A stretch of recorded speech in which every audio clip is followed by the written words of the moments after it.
Well, we have been fortunate enough to be able to get outside of Accra, so we, know some people here, so they were able to, give us some good recommendations, and so we were able to go to Elmina Castle and Cape Coast Castle. We were able to spend an overnight trip in Kumasi, so we were able to go and see and drive through the country. We went to the Kakum National Park and we did the suspension bridges.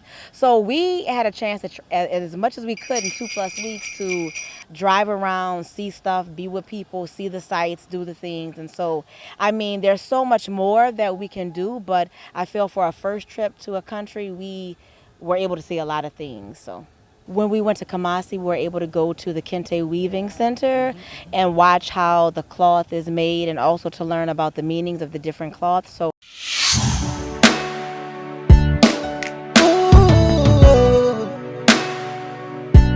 Hello guys, yes, once again welcome to my YouTube channel. My name is Niai aka Ganyubi. Yes, and as you all know, I interview foreigners who come to Ghana for the first time and I promote Ghana on my channel. And here today I have with me some fine gentlemen and two beautiful ladies who are going to share their Ghana experience with me. So without wasting much time, guys, let's get on and then see what they have to share with us. Okay, please, my name is Niai, and you? my name is Jewel from New Orleans, Louisiana, USA. My name is Renard, also from New Orleans. Amika Reali. I also live in New Orleans. Wow, beautiful. Thank you so much for having you on my channel. First of all, let me ask, what brought you to Ghana? We came to participate in the Year of Return. We were excited about the promise of so many people from across the African diaspora coming to Ghana at the same time, and we just really, want to participate in the energy and just be a part of that experience. Okay, so if I may ask, have you met the reason why you came? You know what? That's a hard question. We've been here for almost 2 weeks. Some of us a little bit over 2 weeks. So I'm still processing it. I mean, honestly, I don't know what I expected, but to be a part of something big, and I just have to do a lot of processing to feel like, did I meet my expectation? Okay, and to you?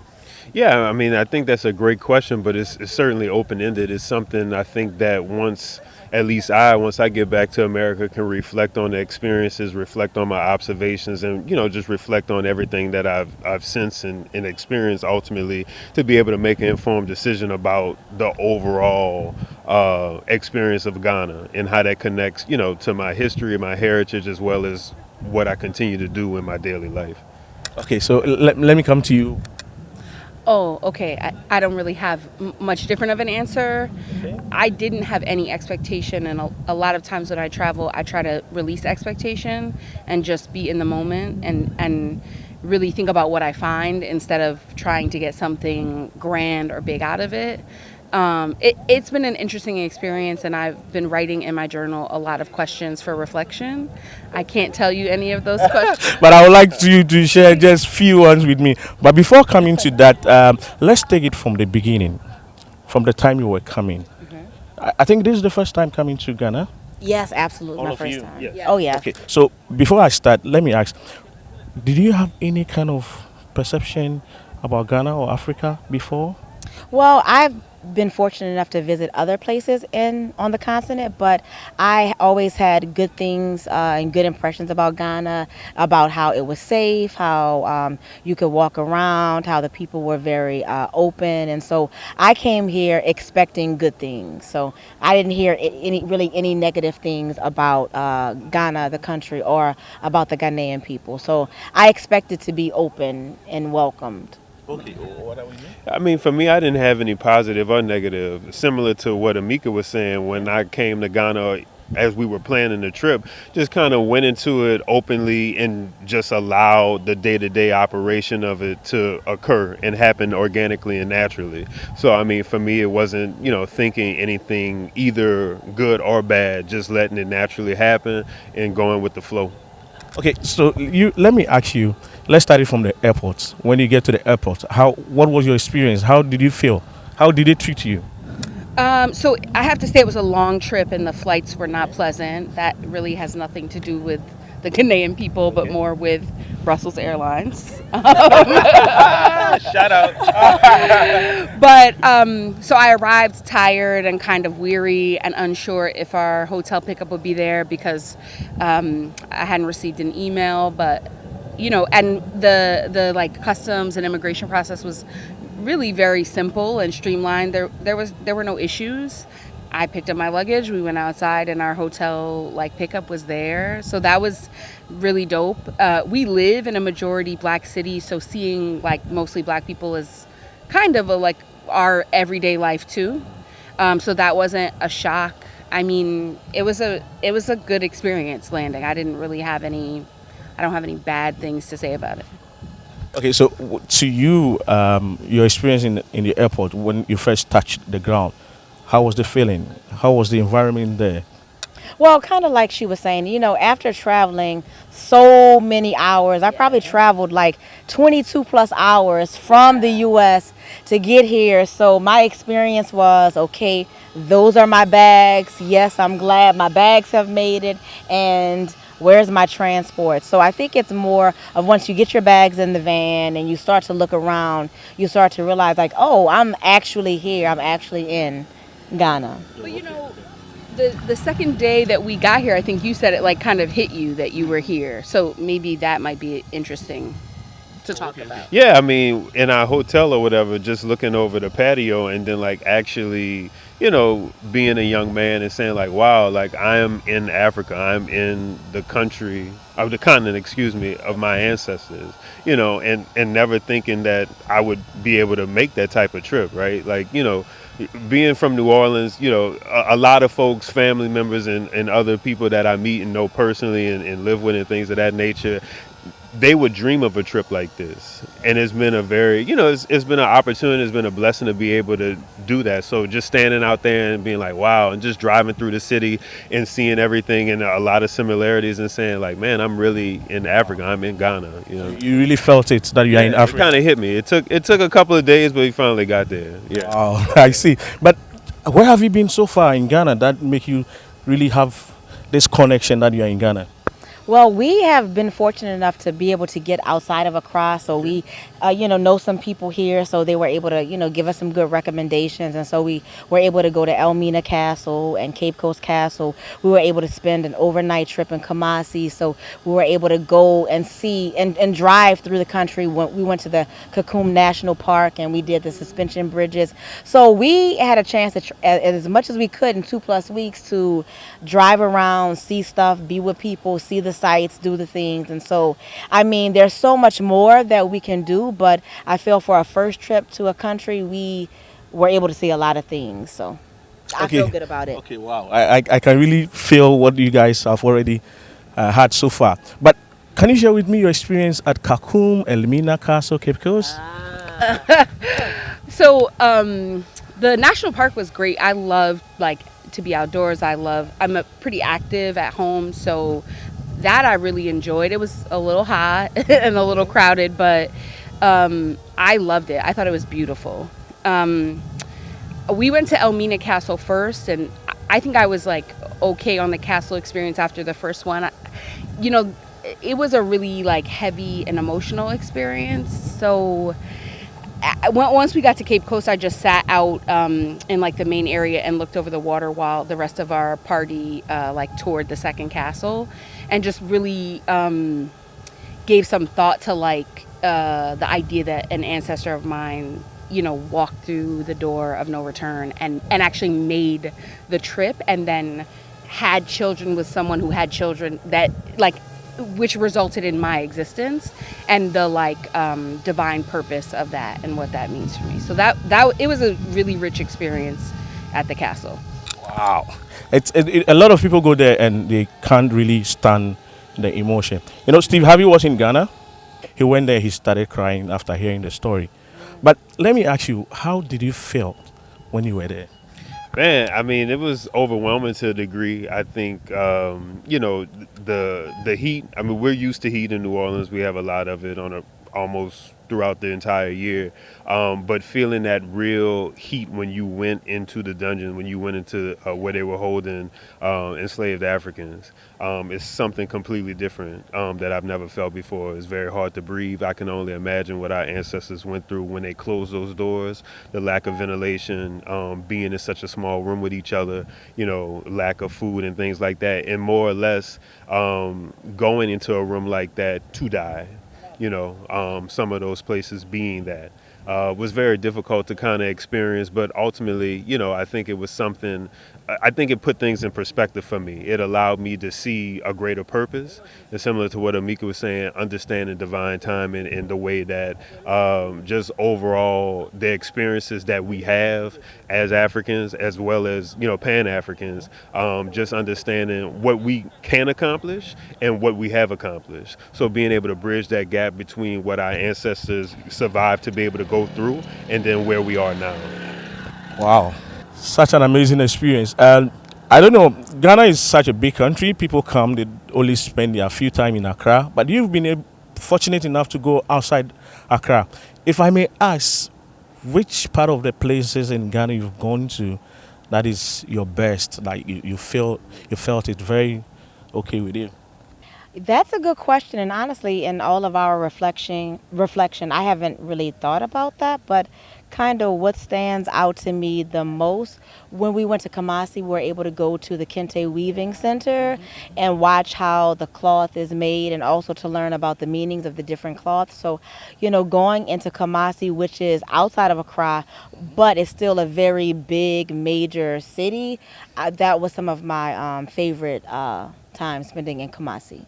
Okay, can you also share yours with me? Yeah, I mean, for me, I just like being with the people. I mean, I do work in New Orleans that's centered around community engagement. So I think maybe the second day that we were here, we went to the mall to go see a movie. And there was so many people around because they were being dropped off for one of the concerts, the Dutty Wave. Yeah, that's right. Dirty Wave or whatever. So I think for me, just being able to be with the people and then, try to relate and just have conversations and, learn from each other and have that culture exchange, whether it was at the mall or it was on Oxford Street in Osu, and just being able to politic with each other and converse, ultimately was probably the most, memorable experience.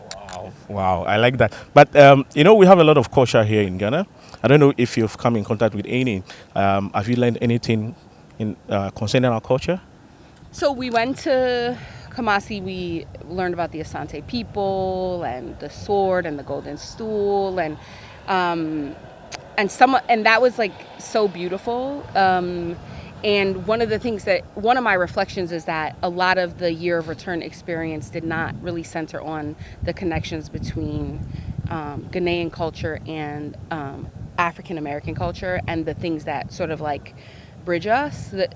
I feel like Black Americans have sort of like carved out a kind of culture that's rooted in their African, like their ancestral practices, but also that also has some elements of the struggles for freedom in America. So it's a unique kind of culture, not better, just different, a little different. And it would have been interesting to learn and have more intentional experiences about the connections between the two. So we didn't have as much of that, and I was hoping for that. So yeah, that's sort of what I'm thinking about as it relates to culture. Okay, that's not bad. I think definitely you learned something. You've had something that you could connect to with when it comes to the culture. Yeah. Let's talk about food. I mean, for me, and I'm sure with my Ghanaian folks, they probably might feel some type of way about it. But I mean, I prefer the fried rice to the jollof, straight up and down. You know what I mean? So that's why I'm at with it. I know jollof is very big here, but the fried rice I had rivals New Orleans. You know what I mean? Straight up and down. So I definitely enjoyed that. I think it might have been my first time having goat. That was a unique experience in a lot of different ways. I mean, obviously, we're big on chicken in New Orleans. I've had several chicken dishes. They have all been good here. So, yeah, I mean, I've done a little bit of everything, had a little bit of everything. That pineapple ginger juice, chef's kiss. Yes, sir. You know what I mean? So, overall, I have no qualms. Everything that I've had, I've been happy with at the end of the day. Yep. I see. And you? Yeah, having, I would be a pineapple addict if I lived here. I see. Just having access to fresh pineapple for like 1, 2 CDs, and I mean, I would eat pineapple every single day. So I loved like having the fresh fruit and like having it available and just, having that being a snack. So I love that. The food was really good. It was spicier than I expected it to be, but like I said, if I lived here, I would probably eat pineapple every day. I see. Every day. And jollof. Not every day. Not every day. Not every day. Okay. Maybe once or twice a week, but pineapple would be every day. Oh, I see. Yeah. What about the banku and tilapia? I don't. I like the red red. Red? Oh, okay. The red red That's my favorite. that was my favorite, and like I could eat probably pineapple, red red, and plantains every day. But jollof only sometimes, and I would have to have my red red with a little bit of white rice. Yeah, mix it up. Red is my favorite. What about you? I've probably eaten jollof every day. Oh, I see. And it's really, really good. The red is my favorite. Also, the tilapia is super fresh. I don't eat a lot of meat, and fish is like a staple in my diet. So it was great to have fresh fish. I probably ate fish every other day. Plantain, the quele was really good. Kele wele, sorry. Yeah, I mean, I had banku in Kumasi. Yeah, I had banku and tilapia for lunch. I'm an adventurous eater, so I try to eat a little of everything. Yeah. I do think that there could be more frozen treats given the temperature. It's very hot. A little slushy now and then would not hurt. But other than that, everything was really good. So let me ask you this last but one question. Since you've been around, have you come across something, or what do you think we have common here that you can see back home? A lot. Not back home, like where you're coming from. Yeah, definitely. I mean, there's a lot. We just were talking about food. I had a light soup, which is very similar to gumbo in New Orleans. And to be able to taste those similar flavors so quickly and be able to accent it, it was like, okay. Like I think in that moment, as well as also being able to look from the hotel, like it really felt not only like I was in Ghana, but I was home to some degree. Like there was a lot of similarities there. And I think just the way that the rapport that we have with each other. In New Orleans, we say good morning, we speak very politely to each other and respectfully, and we look forward to those type of engagements on a normal, anytime, not just holidays and things of that nature. And I felt that similarly in Ghana. We tend to hustle with each other the same way we tend to politic with each other, when we go out on the street. And I was able to do that, with people that I talk to, so it felt very normal. It felt very organic from the way that we engage with each other. So. I see. I don't know, but I feel like asking this question. Did you felt any kind of luxury life here in Ghana? In terms of there being like a luxury type, Yeah. I could see a little bit. I mean, we had great accommodations. Our accommodations, we know, to maybe adjust expectations a little bit from what we're used to. But I mean, I was comfortable.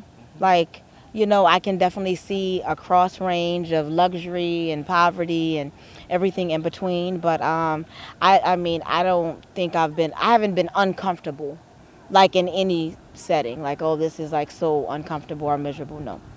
Wow, thank you so much. And my final question, and we are done. Okay, so now, there are a lot of people watching you out there. There are a lot of people in the diaspora who are willing and wish could come to Ghana or come to Africa and they call home. What is your final message? Since you've been here, what can you tell them? Come to Ghana. Accra is for lovers. And jollof is good. Wow. Yeah, that's what I got. Okay. Yeah. What about you? I mean, definitely plan it out like you would do anything. Get your money. get your buddy together, money you know, up. and just I think ultimately be ready for a worthwhile experience, something that you will take with you, and I hope that is something that will be memorable. Yep. You too. I would say just it's an amazing experience to be able to just kind of breathe in the air and take it in and look like, oh, I'm actually in Africa. So I suggest to everyone to travel, not just to Africa, but wherever you can and experience the culture.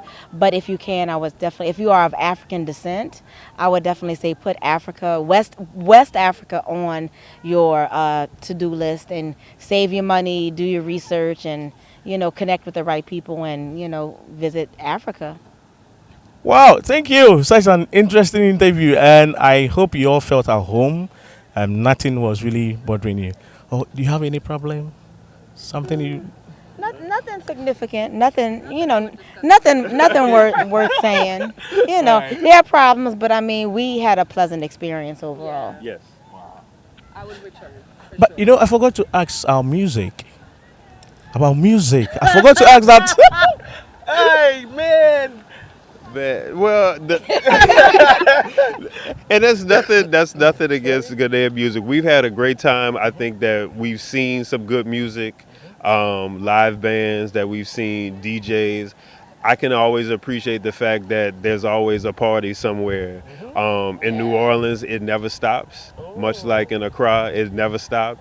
Y'all might go a little later than us. It might be a little louder, but ultimately, it's very similar from that standpoint.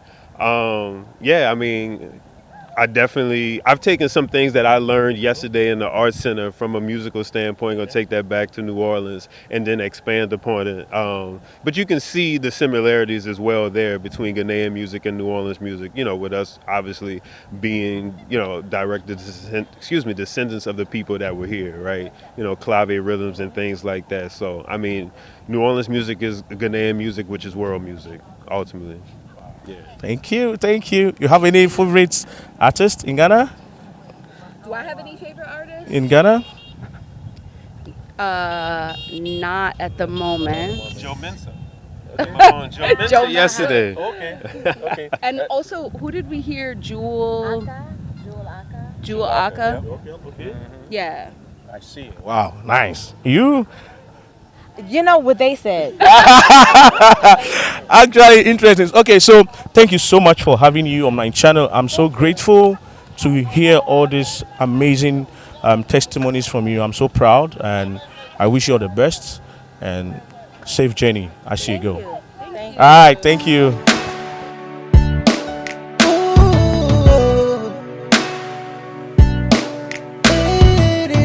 Hey, they call me Godson. Let me be Godson. See the man. Still pushing cause we gon' make 'em. Still pushing cause we will get there. Hey, cause we will get there. Hey, cause we gon' make 'em.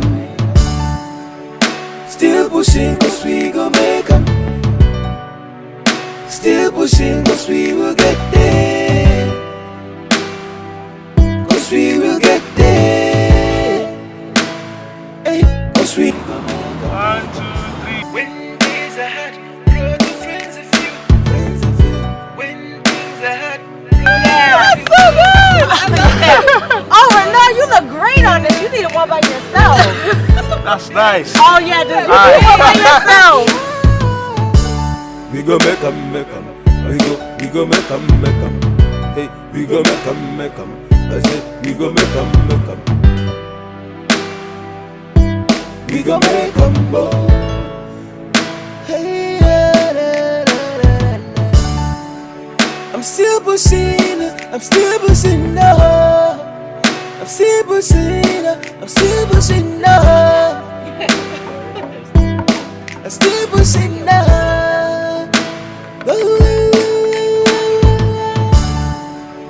Still pushing cause we gon' make 'em. Still pushing cause we will get there. Cause we will get there. Cause we gon' pushing, cause we gon' make 'em. Still pushing, cause we will get